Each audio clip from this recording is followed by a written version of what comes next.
Je vais te faire une confidence. Quand j'étais étudiant en médecine, le tronc cérébral faisait partie des chapitres que je redoutais le plus. J'ouvrais le cours, je voyais des noyaux partout, des nerfs crâniens dans tous les sens, des coupes anatomiques impossibles à lire. Et je me disais, ce chapitre n'est pas fait pour moi. Mais avec le temps, j'ai compris une chose. Le tronc cérébral n'est pas difficile. Il est souvent mal expliqué. Aujourd'hui, je vais te donner une méthode simple pour ne plus jamais te perdre. À la fin de cette vidéo, tu vas voir le tronc cérébral comme un immeuble de 3 étages. Et crois-moi, ça change tout. Le tronc cérébral est un chapitre incontournable. Que tu sois en début de médecine, en anatomie, en neurophysiologie, en neurologie ou en préparation d'un examen, tu vas forcément le rencontrer. Et presque tous les étudiants ont le même problème. Ils essaient de mémoriser les noyaux, les nerfs, les coupes et les trajets, sans avoir d'abord une carte mentale simple. C'est comme essayer de visiter une ville sans plan. Tu peux marcher pendant des heures, mais tu ne sais jamais vraiment où tu es. Donc aujourd'hui, on ne va pas commencer par les détails. On va commencer par la carte. Prends une feuille, dessine 3 rectangles l'un au-dessus de l'autre. En haut, écrit mésencéphale. Au milieu, écrit pont. En bas, écrit bulbe rachidien. C'est la première idée importante. Le tronc cérébral, ce n'est pas un sac de nœuds. C'est une structure organisée en 3 étages. Le mésencéphale en haut, le pont au milieu, le bulbe en bas. Déjà, si tu gardes seulement ça en tête, tu viens de réduire ton stress de moitié. Parce qu'à partir de maintenant, chaque fois qu'on te parle d'un nerf crânien, tu ne te demandes plus comment je vais retenir tout ça. Tu te demandes simplement à quel étage il appartient. Et là, le chapitre devient beaucoup plus logique. Maintenant, deuxième notion. Une notion qui piège énormément d'étudiants en examen. La différence entre origine réelle et origine apparente. Imagine un arbre. Les racines sont cachées dans le sol. Les branches sortent à l'extérieur. Pour les nerfs crâniens, c'est pareil. L'origine réelle, c'est le noyau. C'est l'endroit profond à l'intérieur du tronc cérébral où les fibres nerveuses commencent réellement. L'origine apparente, c'est l'endroit où le nerf sort à la surface. Donc, retiens bien. L'origine réelle est profonde, l'origine apparente est visible. C'est simple, mais c'est très important. Parce qu'en anatomie, on peut demander où un nerf naît réellement ou bien où il apparaît à la surface. Ce ne sont pas toujours les mêmes réponses. Et si tu confonds les deux, tu peux perdre un point sur une question pourtant facile. Maintenant, parlons des nerfs crâniens. Il y en a 12 paires. Et quand on voit la liste pour la première fois, elle fait peur. 1. C'est olfactif. 2. Optique. 3. Oculomoteur. 4. Trochléaire. 5. Trigimo. 6. Abducens. 7. Facial. 8. Vestibulo-cochléaire. 9. Glossopharyngien. 10. Vague. 11. Accessoire. 12. Hypoglosse. Quand tu lis ça comme une liste brute, ton cerveau fatigue. Mais si tu les ranges par étage, tout devient plus simple. Les nerfs 1 et 2 sont particuliers. Ils ne sortent pas du tronc cérébral comme les autres. L'olfactif est lié à l'odorat, l'optique est lié à la vision. Donc, pour notre méthode du tronc cérébral, on va surtout se concentrer sur les nerfs de 3 à 12. Et là arrive la règle qui simplifie tout. La règle des 3 étages. Au niveau du tronc cérébral, tu retrouves surtout les nerfs 3 et 4. Au niveau du pont, tu retrouves les nerfs 5, 6, 12 et 8. Au niveau du bulbe, tu retrouves les nerfs 9, 10, 11 et 12. Regarde comme c'est plus simple. En haut, on a 3 et 4. Au milieu, on a 5, 6, 7 et 8. En bas, on a 9, 10, 11 et 12. Tu viens de transformer une liste de 10 nerfs en 3 groupes. Et ça, c'est exactement ce que ton cerveau aime. Maintenant, petit arrêt. Quiz rapide. Si je te dis nerf facial, tu le mets où? Pause la vidéo 2 secondes. Réfléchis. Le nerf facial, c'est le 7. Et le 7 appartient au groupe 5, 6, 7 et 8. Donc, il est au niveau du pont. Très bien.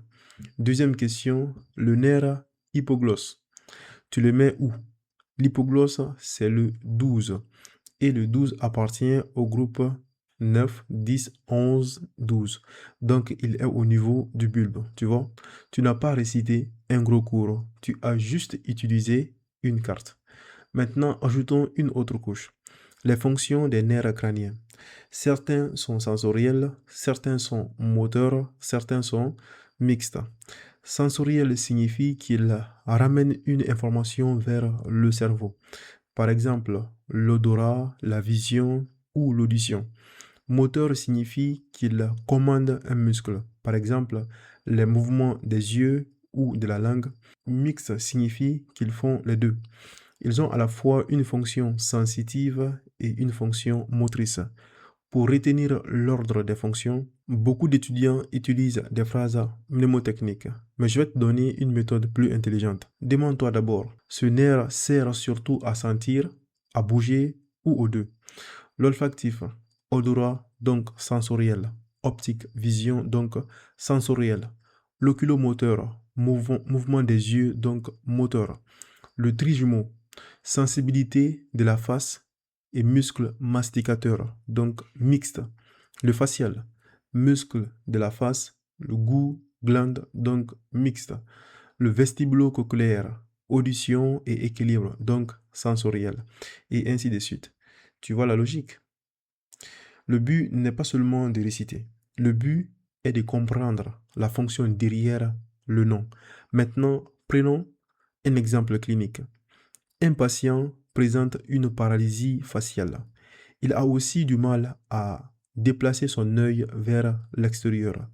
L'œil ne part plus correctement en abduction. Quels nerfs sont touchés? La paralysie faciale évoque le nerf 7. Le problème d'abduction de l'œil évoque le nerf 6. 6 et 7 sont tous les deux au niveau du pont. Donc, même sans imagerie, tu peux déjà suspecter une lésion pontique. Et là, tu comprends pourquoi l'anatomie du tronc cérébral est si importante. Ce n'est pas juste pour réussir un QCM, c'est pour localiser une lésion. C'est pour raisonner comme un clinicien. Maintenant, autre exemple. Un patient a une voix rauque. Il avale difficilement, sa louette est déviée. Tu penses à quel nerf? Le glossopharyngien, le 9, le vague, le 10, ces nerfs appartiennent au bulbe. Donc, la localisation probable est bulbaire. Encore une fois, on ne récite pas, on raisonne. Et c'est ça qui change tout. Maintenant, je veux insister sur une erreur fréquente. Beaucoup d'étudiants commencent par apprendre les coupes transversales du tronc cérébral. Ils voient une coupe du mésencéphale, une coupe du pont, une coupe du bulbe et ils essaient de tout retenir. Mais si tu n'as pas d'abord compris les 3 étages, ces coupes deviennent un cauchemar. C'est comme regarder le plan d'un bâtiment sans savoir où est le rez-de-chaussée. Donc, l'ordre est important. D'abord les 3 étages, ensuite les nerfs par étage, ensuite seulement les noyaux et enfin les coupes anatomiques, pas l'inverse. Je le répète, ne commence pas par les détails, commence par l'architecture. Maintenant, imaginons le schéma final. Tu dessines 3 blocs. En haut, mésencéphale. Tu ajoutes 3 et 4. Au milieu, le pont. Tu ajoutes 5, 6, 7 et 8. En bas, le bulbe. Tu ajoutes 9, 10, 11 et 12. À côté, tu notes origine réelle égale noyau profond. Origine apparente égale sortie visible. Et déjà, tu as une fiche très puissante.